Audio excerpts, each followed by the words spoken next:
मैंने रात के 3 बजे तक तकरीबन रिसर्च करी लॉर्ड मैकॉले के ऊपर। बड़ी महान व्यक्ति थे, जरा सुन लेते हैं उनके बारे में, हमारे देश के बारे में कुछ कहा उन्होंने। बहुत अच्छा एक लेटर लिखा पार्लियामेंट को ब्रिटेन के। I have travel across the length and breadth of India and I have not seen one person who is a beggar who is a thief. मैं पूरे भारत में हर कोने कोने में घुमा हूं और एक भी व्यक्ति भिखारी और चोर मुझे इस देश में नहीं मिला। Such wealth I have seen in this country, such high moral values, people of such high calibre. मतलब इस देश की जो धरोहर है, जो संपत्ति है, वो इतनी महान है कि लोगों के अंदर जो वैल्यूज है, मॉरल वैल्यूज हैं, और उनके अंदर जो कैलिबर है वो अतुलनीय है।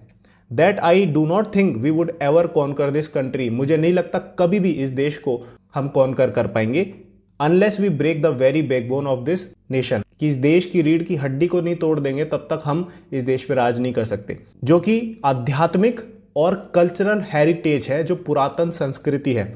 और मैं प्रपोज करता हूं, मैंने रात के 3 बजे तक तकरीबन रिसर्च करी लॉर्ड मैकॉले के ऊपर।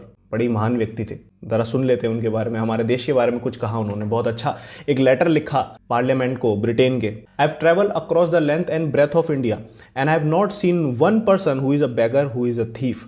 मैं पूरे भारत में हर कोने कोने में घुमा हूं और एक भी व्यक्ति भिखारी और चोर मुझे इस देश में नहीं मिला।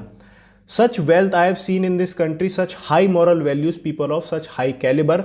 मतलब इस देश की जो धरोहर है, जो संपत्ति है, वो इतनी महान है कि लोगों के अंदर जो वैल्यूज है, मॉरल वैल्यूज हैं, और उनके अंदर जो कैलिबर है वो अतुलनीय है। That I do not think we would ever conquer this country. मुझे नहीं लगता कभी भी इस देश को हम कॉन्कर कर पाएंगे unless we break the very backbone of this nation. कि इस देश की रीढ़ की हड्डी को नहीं तोड़ देंगे तब तक हम इस देश पे राज नहीं कर सकते, जो कि आध्यात्मिक और कल्चरल हेरिटेज है, जो पुरातन संस्कृति है।